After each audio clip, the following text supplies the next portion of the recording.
How we doing? Good. How are you doing? I know where to look now. I know the star's here. Yeah, there you go. Pressure's on. You play the Giants and the Jets, and those games required you to play a kind of certain style, certain way.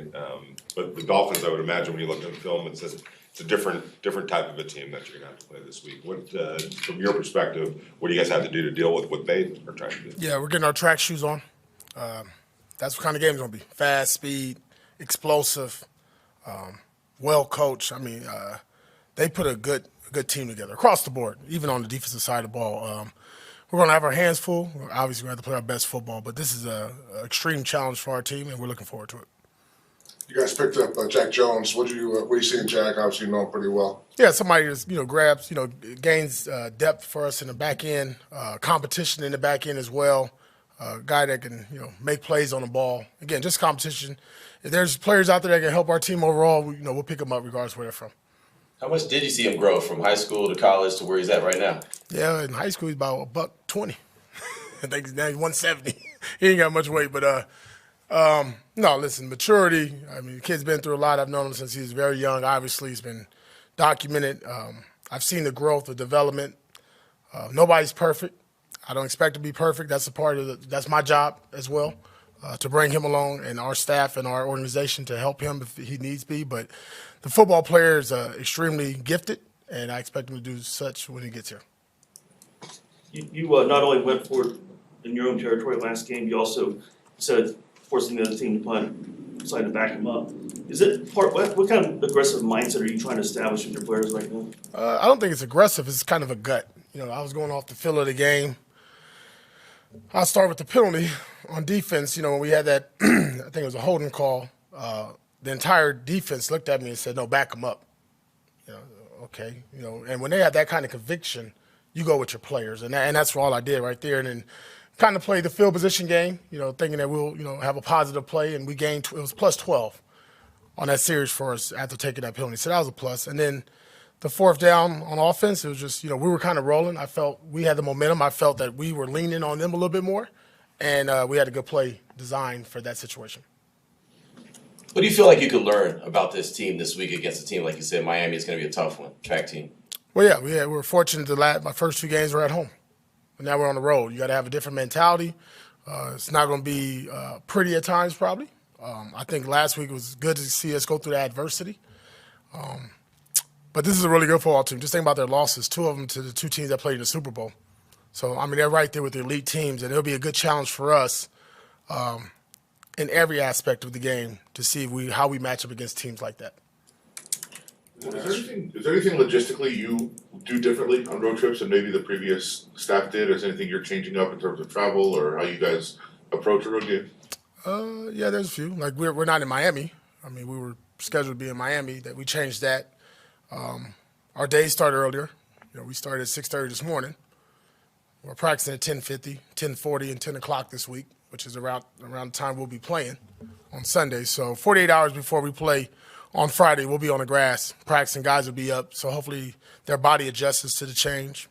Other than that, we're not really even talking about it. Like I told them, it doesn't matter where the game's played. We're going to have to go play it. We can use that as an excuse, but we're not. You have played the game, and being a team on the East Coast, you had to come to the West Coast from time to time. Is there something to be said about that, just the time change, and then being able to prepare for it, whatever it is that you could possibly do to prepare for that? Yeah, I'm not being a homer, but when I was with the Giants, we won 11 straight on the road. We didn't even talk about it. We took our show. We took the act on the road, Certain things travel, good defense and run game. Just take it with you, pack it up. Those are 2 things that you've done pretty well these last couple of weeks. Do you feel that could go in the suitcase? It's in the suitcase. It's packed up. It's ready to go. Talk about good defense and a good run game. You talk about the 2 guys in the middle that are better is John Jenkins and Adam Butler. Can you talk about the contributions they've been able to make to that? Yeah, Big John, wow. Just all season long, if you really watch him, when we funnel the ball back to him, that's not good for the ball carriers. That's a huge human being playing extremely well. You look at the age, don't even look at it because the way he's playing like a young gentleman. Adam Butler, the same thing. Brings energy, brings juice, gives us some, good push up front on 3rd down. But really all those guys, everybody in the interior D-line, I think, as the season has gone on, has made strides. And what we've asked them to do is be heavy-handed, not take one for one, getting off blocks, Robbie Leonard, Matt Edwards has done an outstanding job of just continue to grow those players, and hopefully by the end of the season we're getting the best product. I want to ask you about your BFF, Aiden. What growth did you see just last week in the game on Sunday? You know, I thought there was moments where, you know, he wanted to get frustrated and things didn't quite go how we expected. And on the sideline, it was probably the best thing about him. He was laser focused, went over the corrections, and we were moving on to the next play. So to me, just having that mentality, just moving on, not dwelling on it. I'll probably say like he did in the first game, so to say. And I'm talking about the Charger game, you know, worrying about mistakes or if something happened. And it wasn't pretty at times for us on offense, but he never blinked. It was always about, you know, fixing the problem and what's the correction, what's the solution. And that was a good part about it. He was really being a good teammate as far as rallying the other guys around him. Like, you know, when it was probably his fault, you know. I thought that was good. What about an update on Amik Robertson? Oh, I'll find out here in a second. We just got out of meetings out here on the practice field, but he was smiling. I saw him smiling in the hallway, so I hope that's a blessing for us. What about Colton Miller? Any update on him? Yeah, close as well. I mean, last week I thought, you know, we had a chance. I'm hoping this week it's the same. Obviously, we're a different team when he's out on the field, one of our best offensive linemen. And obviously, he does not like missing games or practice, so I know he's itching at every bit. But again, that's kind of like Amik. We'll find out here briefly. Maybe a little healthier at linebacker now as opposed to other positions, but you were banged up the last few weeks a lot, had to play a lot of different guys, and it seemed like they all held their own, did well. I know you have bigger concerns now, but there's some extra pride now that your guys at linebacker have been playing well? Yeah, it's still one of my favorite rooms now. You know, my BFF is a quarterback, but, you know, still that linebacker room. But it's good to see those guys back. Obviously, you know, what you saw what Robert Spillane did, AFC Defensive Player of the Week, by the way. Did a hell of a job for us in the game. But, I mean, it's that next man up mentality. And we talked about that when I was in the room. Now, Matt Feeney's doing an excellent job of continuing that up. You know, no matter if we're throwing Diablo, if it's Masterson, if it's Bernie, you know, hell, it could be Curtis Bolton. Like, we just don't blink. And those guys are all prepared. They practice that way. I think the best part about that group is that they're mentally ready to play. They take every mental rep, which you talk and you hear a lot about with coaches and players. They actually do it. And when they go in limited opportunities in practice, they go in the game and they get the job done.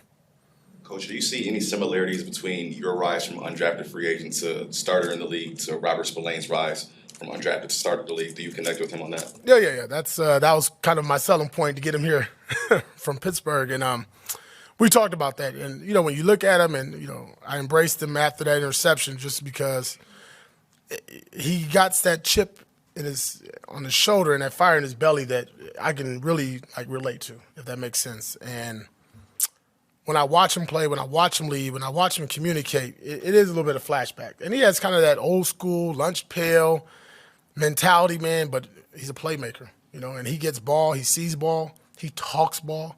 He's a really good communicator for us. He makes, and I'm sure Patrick Graham would say the same thing, he makes our defense go. You know, when he's going well and things are going good and he's communicating, barking out when he's doing what he's doing, it's good for the Raiders.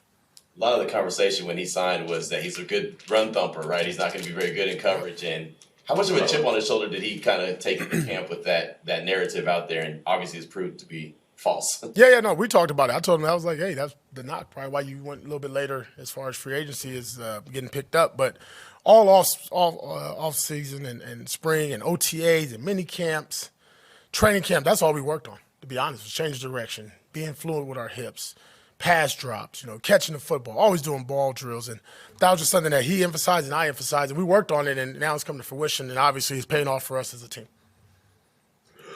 That's good. Okay, appreciate it. Have a good one.